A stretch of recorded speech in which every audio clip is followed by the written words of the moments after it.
सभी को नमस्ते। आप सब खुश होंगे, मैं पूर्ण विश्वास के साथ कह सकता हूँ। खुशी रहें और आगे आप निरंतर बढ़ते रहें। मैं आपके बीच मैं सिद्धर मुंडा इस कला जगत को बढ़ाने के लिए हर वीडियो में मैं एक शब्द का बार बार प्रयोग करता हूँ। छिपी हुई प्रतिभा को बाहर निखार लाना है, तो वो कैसे आएगा? आपका साथ सही चाहिए। आप अगर साथ देंगे तभी कला को हम आगे ला सकते हैं। एक मनुष्य के लिए या किसी भी वस्तु को आगे लाने के लिए लोगों का साथ चाहिए, तभी वो आगे आ सकता है। यह वीडियो खास करके मैं शूट करके आपके बीच पहुंचाने का कष्ट कर रहा हूं, ताकि आप भी मेरे वीडियो को देख करके आप भी जिस कार्य को लगन के साथ अगर आप करते हैं तो ज़रूर आप आगे बढ़ेंगे। तो चलिए मैं आपको फिर से कहना चाहूँगा, जो मेरे वीडियो को पहली बार आप देख रहे हैं, सब्सक्राइब कर ले, लाइक करें और हर किसी को शेयर करें। देखो, शेयर करने से कुछ नहीं जाता, लोगों को कुछ मिलता है, मोटिवेशन मिलता है, उसको देख करके जुनून पैदा होता है, बस ये होता है। और आप जिस रास्ते पे चले हुए, जो कार्य आप कर रहे हैं, शिक्षा संबंधित कार्य कर रहे होंगे, घर गृहस्थी संबंधित कार्य कर रहे होंगे, बिजनेस संबंधी कार्य कर रहे होंगे, दफ्तरों में आप कार्य कर रहे होंगे, उनके लिए भी यह यानी जीवन में कला का उपयोगी बहुत ही मायने रखता है। इसलिए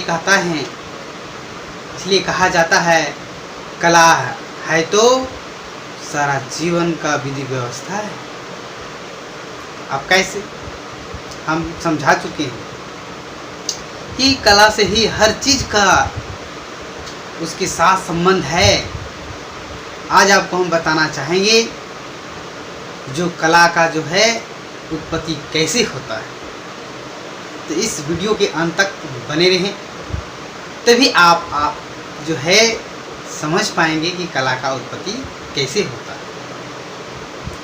तो ध्यान से आप मेरा वीडियो को अंत तक ज़रूर देखें, तभी आप समझ पाएंगे कि कला का उत्पत्ति कैसे हुआ और यहाँ तक कैसे पहुँचा,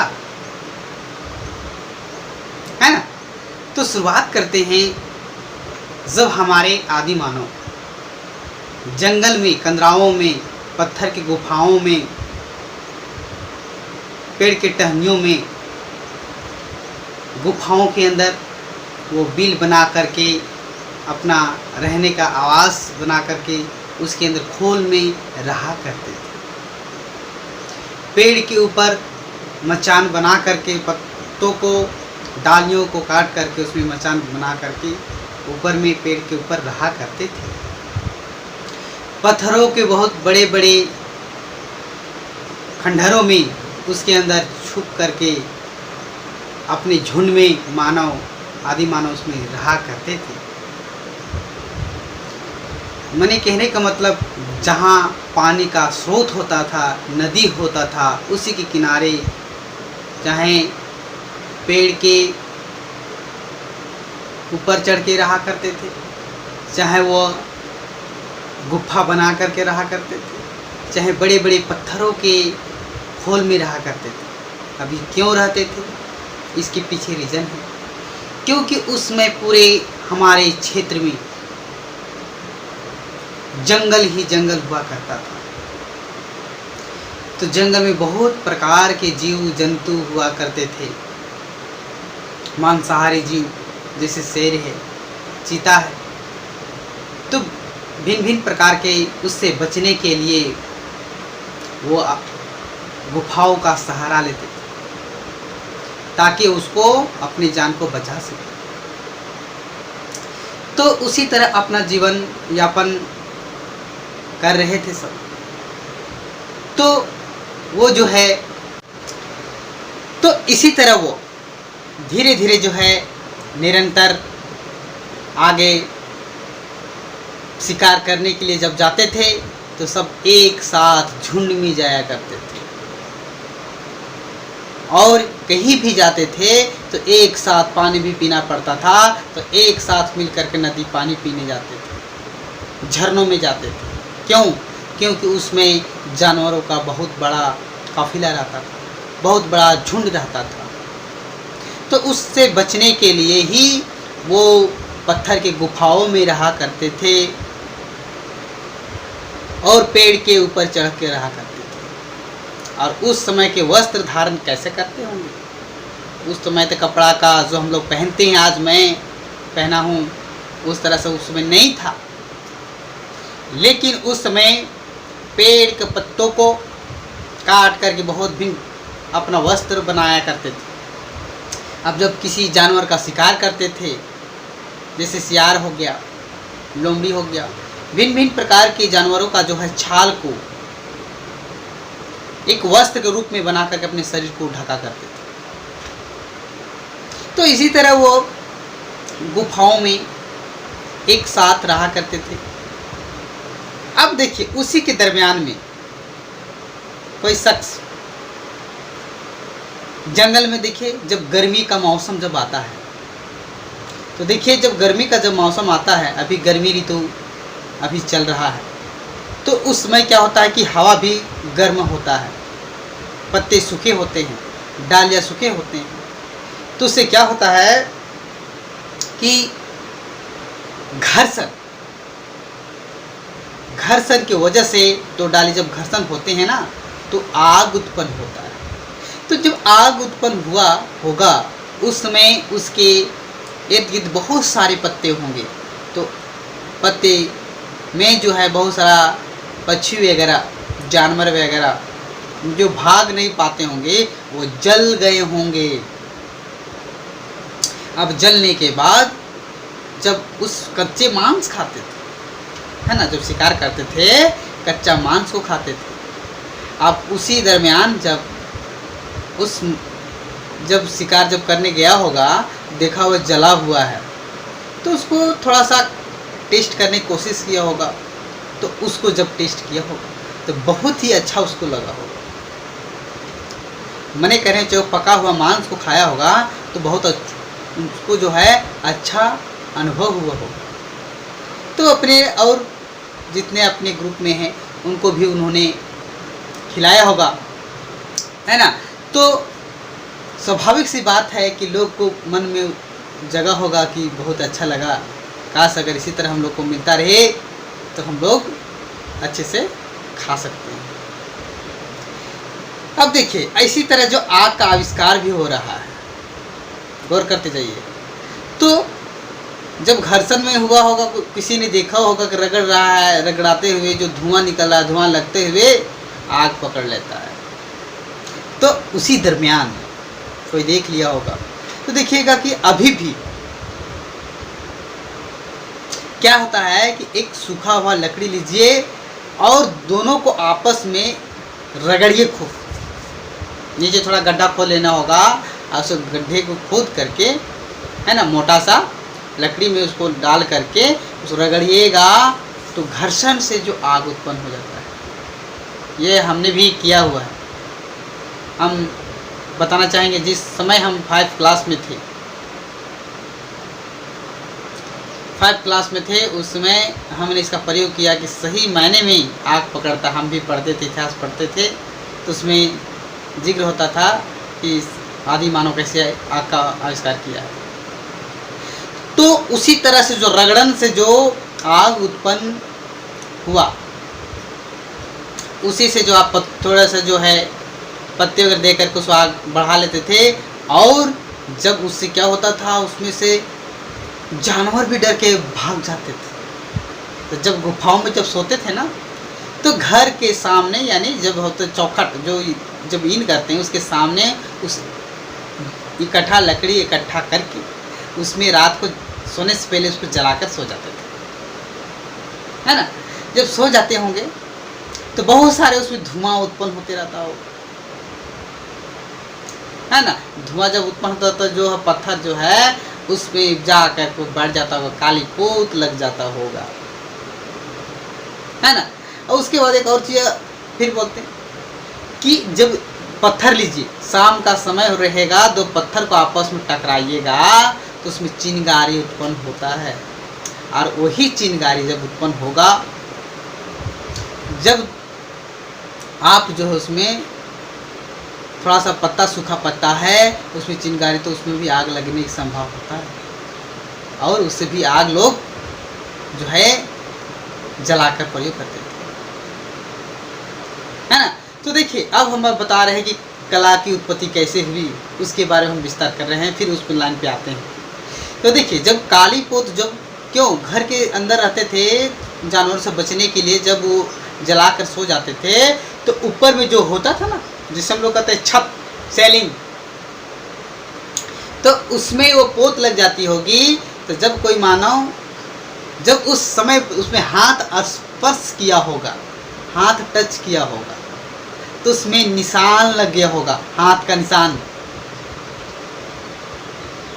है ना। जब ऐसे किया होगा तो हाथ का निशान लग गया होगा, तो उसी से बहुत सुंदर लग रहा। तो और कुछ उसमें ग्रुप के लोग होंगे तो थोड़ा सा उसमें हल्का हल्का रेखांकन करना कोशिश किए होंगे, तब वो आकृति बन गई होगी। जब किसी समय फिर आया होगा, खाली के मांस जब लाते थे मार करके, खाने के बाद क्या काम था, क्या काम करते होंगे, उसमें काम था कुछ नहीं था। आज हम ऑफिस में रहते हैं, आज खेती बाड़ी करते हैं, आज गृहस्थी करते हैं, ये सब कुछ नहीं था उसमें आदि मानव काल में। सिर्फ मांस खाना, किसी जानवरों का खाना, फल फूल खाना, बस यही जीविका, यही होता था। आज कहाँ से फल लाया जाए, आज कहाँ से मांस लाया जाए, यही कार्य दिन भर चलता रहता था और आके विश्राम करते थे। तो कोई कहा होगा, जब पत्थर से जब कर रहा होगा तो कोई पत्थर मार दिया होगा तो निशान लग गया होगा शिलाओं पर, फेंका होगा ना तो टूट गया होगा, गड्ढा हो गया होगा। तो जब गड्ढा हो गया किस करीब, बहुत अच्छा गड्ढा लग रहा है, तब उसी दरमियान क्या किए होंगे कि भाई इसमें अगर क्यों ना अगर हम इस नुकीला पत्थर से खोद कर किसी को कर दिया जाए तो हम हमारा, देखिए जब जीवन में जन्म होता है तो उसका मृत्यु 100% श्योर है, मृत्यु भी होता है, सभी जानते हैं ये सत्य है। जब जन्म हुआ तो मृत्यु होना ही होना है। तो उसी को देखते हुए उन्होंने कहा कि आज अगर हम हैं तो हम इसे क्यों ना पत्थरों पे खोद कर कुछ लिख दें, कुछ आकृति बना दें। तो वही आकृति बना दिए होंगे। तो उसी का नमूना आज हमारा अजंता की गुफा में मिलता है, एलोरा की गुफा में मिलता है ना। जब औरंगाबाद जाइएगा तो उन गुफाओं में जा कर के आपको देखने को मिलेगा जो बहुत पहले खुदवाए हैं। कौन खुदे?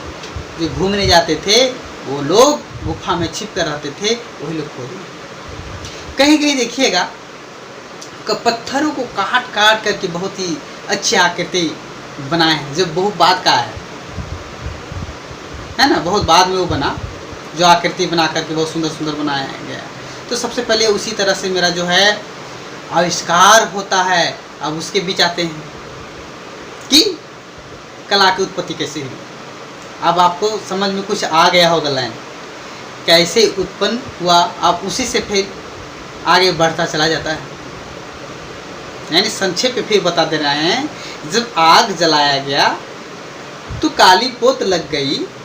जब काली पोत लग गई, हाथ का स्पर्श हुआ होगा तो उसमें निशान लग गया होगा, तो लोग देखेंगे बहुत अच्छा लग रहा है। तो उसी तरह से लोग और जगह पत्थरों से उखेरने लगे। तो इसी तरह से कला का जो है उत्पत्ति हुई। इसका वीडियो में नेक्स्ट के जो आगे क्या होता है उसके बारे में और वीडियो में बताऊंगा। इसलिए मैं फिर से कहना चाहूँगा अगर आप पहली बार मेरा वीडियो को इतना गौर से ध्यान से सुन रहे हैं तो मैं आपको आभारी हूँ, आपका आभारी हूँ कि जो मेरा वीडियो को आपने बहुत ही ध्यानपूर्वक अंतिम तक सुनी। तो इसी तरह से जो हमारा वीडियो नेक्स्ट हम डालेंगे, इससे जुड़ने के लिए सभी को मैं कोटि कोटि धन्यवाद देना चाहूँगा कि जो मेरा वीडियो को आप देखते हैं और लाइक और सब्सक्राइब जरूर करें। देखिए, जीवन में क्या है, जीवन एक अनमोल रत्न की तरह है, उसको सजना संवारना पड़ता है, तभी जाकर वो फलता भी फूलता है। तो आपसे कहेंगे, मेरे जो वीडियो आप देख रहे हैं इसको देखकर कुछ न कुछ आपको ज्ञान जरूर मिला होगा। इसलिए वहाँ से लेकर के गुफाओं से लेकर आज हम छोटी छोटी कारों से लेकर हवाई जहाज यानी एरोप्लेन लोग उड़ रहे हैं, कहाँ तक सफ़र किया सोचिए। उस समय का जीवन कैसा होगा और अभी का जीवन कैसा है। इसलिए आप सोचे नहीं, समझे नहीं, आप निरंतर जिस काम को चाह रहे हैं उसकी ओर धीरे धीरे अग्रसर बढ़ते चले जाएं। कोई भी चीज़ हो सकता है। आप पढ़ाई क्यों ना कर रहे हैं तो पढ़ाई को धीरे धीरे आप पढ़ते रहें। बिजनेस कर रहे हैं तो धीरे धीरे आप उसको परिवर्तन करने की कोशिश करते रहें। या आप कला से जुड़े हुए हैं तो धीरे धीरे अपने हाथों को, दिमाग को गति प्रदान करते रहें, तभी आप अवश्य आगे बढ़ सकते हैं। तो इन्हीं शब्दों के साथ मैं आपसे विदा लेता हूँ। मैं फिर नेक्स्ट वीडियो में लेकर आऊँगा। तब तक मैं सभी को मैं बोलता हूँ बेस्ट ऑफ लक, धन्यवाद, जय हिंद, जय भारत।